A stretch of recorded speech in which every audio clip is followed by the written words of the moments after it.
Hello there, a very good morning to the final edition of this week's edition of the Breakfast Rundown on TV1. I'm Therunee Karunaratne. As always, we are ready with the details on this morning's top stories from here at home and around the world. Do stay tuned with us for the news in detail. With that, let's move on to the top local news item this morning. Deputy Minister of Finance, Professor Anil Jayantha Fernando said that 2 rounds of discussions have been held with the United States Trade Representative regarding President Trump's decision to impose a 44% reciprocal tariff on Sri Lanka. Professor Anil Jayantha Fernando said that the committee appointed by the President to address this issue held these relevant discussions. The Deputy Minister also said that the Ministry of Finance has sent another letter to the United States for clarifications regarding this problem. However, the reciprocal tariffs that were imposed by the United States on 60 countries, which was significantly also impacting the global economy, have by now been suspended for a period of 90 days. Meanwhile, the preliminary round of discussions related to the 4th review of the International Monetary Fund's loan tranche is scheduled to conclude today. The IMF representatives remained in Sri Lanka for about a week for this purpose. They held a series of discussions with officials from the Ministry of Finance as well as the Central Bank of Sri Lanka and also with representatives from several government institutions. Now, following these discussions, a staff-level agreement with the IMF is expected to be reached.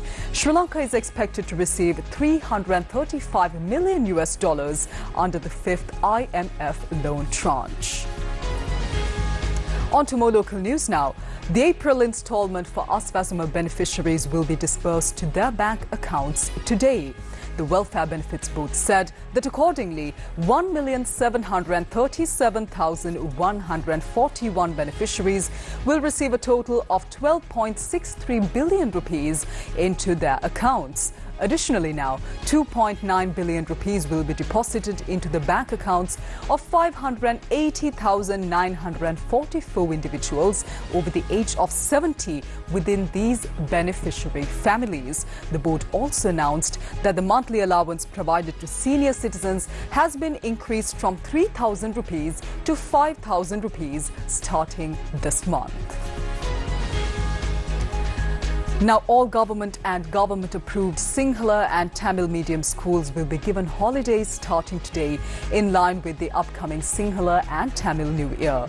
Schools will reopen on the 21st of April. Meanwhile, the Department of Government Printing says that over 10 million ballot papers for the upcoming local government election have by now been printed. Government printer Pradeep Pushpakumara said that the printing of ballot papers is expected to be completed by the 28th of this month.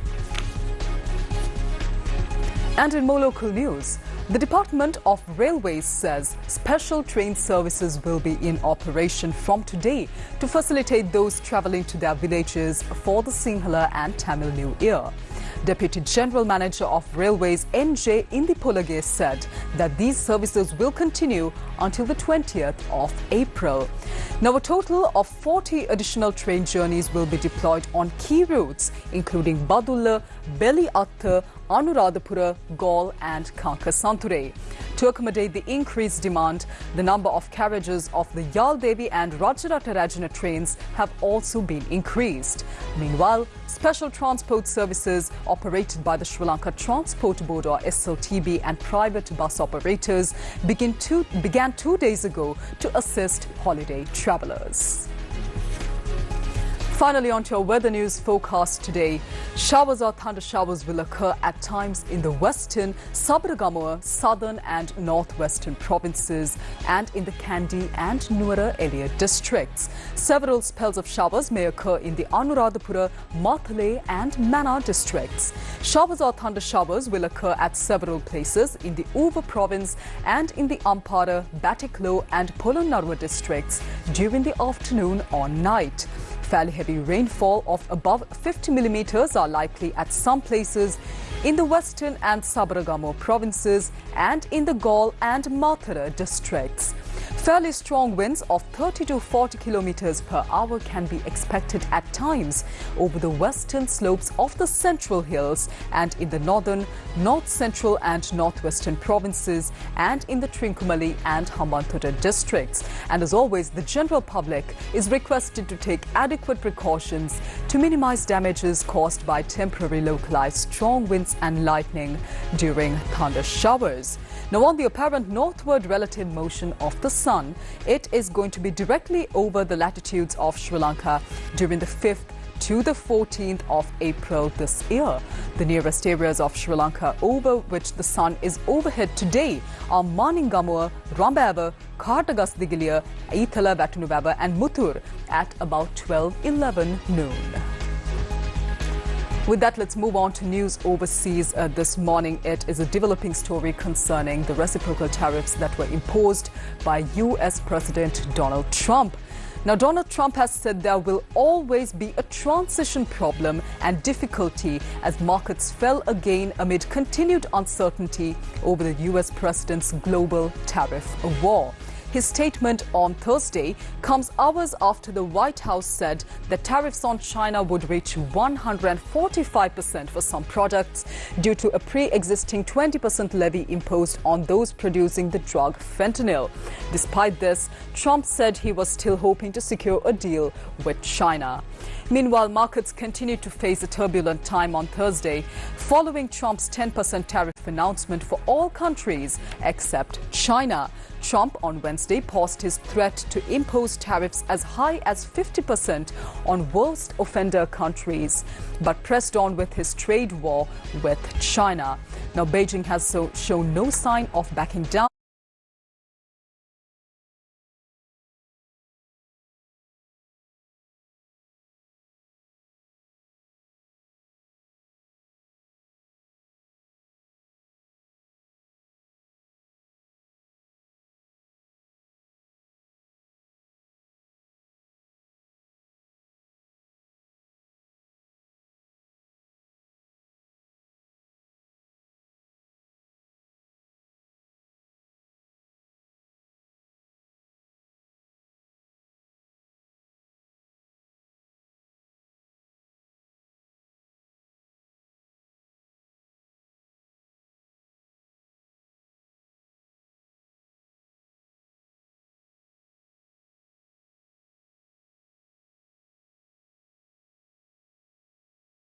Echoing Trump's statements in a meeting, Commerce Secretary Howard Lutnick said that many countries were coming to talk and that they'd come with offers they would have never done otherwise if not for the president's policies. Let's take a look at what President Trump and Howard Lutnick had to say with regards to this. I think we're in very good shape. I think we're doing very well. Again, there'll be a transition cost and transition problems, but in the end, it's going to be a beautiful thing. We're doing again what we should have done many years ago. We let it get out of control, and we allowed some countries to get very big and very rich at our expense, and can't let that happen. No, the reciprocal tariffs stay in place. They are 10% across the board on all the countries, right? We paused on any numbers that are above 10%, and except for China, of course, who retaliated. And then, of course, you know what's going on with China because they've retaliated. And the president was very clear: if you retaliate, you will feel what he thinks, and they feel what he thinks. So there's 10% reciprocal tariffs across the board, but we are not going above that. We're letting each country come in and let's negotiate fully and completely. And you may have heard the president in the Oval Office.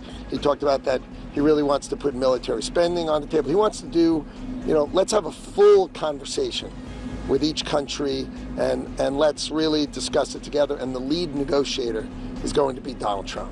The president is focused on America, okay? And he's going to try to negotiate the best deals for America with each of these great countries that are calling us that want to talk. So he's not trying to build a coalition or any kind of thing like that. He's just focused on making the American farmer, the American rancher, the American fisherman, right, our manufacturers, our people, let them have a better chance at the world, and that's what he's focused on. And the answer is we've spoken to the EU, and we've spoken to the member states as well. They are all just, those member countries are calling as well. So it is busy, would be the understatement for Scott Bessent, Howard Lutnick, and Jameson Greer, the three of us. It is just, wow. I don't know. There's the only way to say it. It's just, we have so many great countries who want to talk, who are willing to talk, who are finally willing to make what we expect to be a fair deal for America, and we're really excited to talk to them. On to more news overseas, once again coming in from the United States. Now 6 people, including 3 children, have been killed after a helicopter carrying a family of tourists crashed into the Hudson River in New York. 5 were from Spain and the 6th person was from the pilot, according to New York City Mayor Eric Adams. All were on board the helicopter at the time of the crash. New York Police Commissioner Jessica Tisch said the identities of the victims will not be released until the families are notified. The cause of the crash is still under investigation. Video footage of the incident shows the helicopter falling out of the sky upside down, then splashing down in the Hudson River. Officials said the helicopter lost control soon after turning at the George Washington Bridge to move along the New Jersey shoreline. The helicopter had flown for about 16 minutes before it went down. And on the scene, rescuers searched the water for victims or survivors and initiated immediate life-saving measures, but those efforts were unsuccessful. 4 victims were pronounced dead on the scene, while 2 others were pronounced dead at a nearby hospital. The part of the river where the helicopter crashed is near Manhattan's west side, an area known for its trendy shops and dining. It's also near the main campus of the New York University. With that, let's move on to sports news this morning. In sports, it's cricket. In the latest IPL T20 clash, the Delhi Capitals emerged victorious against Royal Challengers Bangalore in a match held in Bengaluru. Batting first, the home team Royal Challengers Bangalore posted a total of 163 runs for the loss of 7 wickets. Openers Phil Salt and Virat Kohli gave the team a solid start with a 61-run partnership for the first wicket. However, RCB stumbled soon after, losing their first 4 wickets for just 91 runs. Phil Salt and Tim David top scored for Bangalore, contributing 37 runs each. Chasing 164 for victory, Delhi Capitals were led by a stunning knock from KL Rahul, who scored an unbeaten 93 runs. His innings included 7 boundaries and 6 sixes. Delhi successfully chased down the target in 17.5 overs, losing only 4 wickets in the process. Well, that's a wrap of this morning's edition of the Breakfast Rundown on TV1. I'm Therunee Karunaratne. Thank you for joining us. Take care, have a wonderful day and weekend ahead.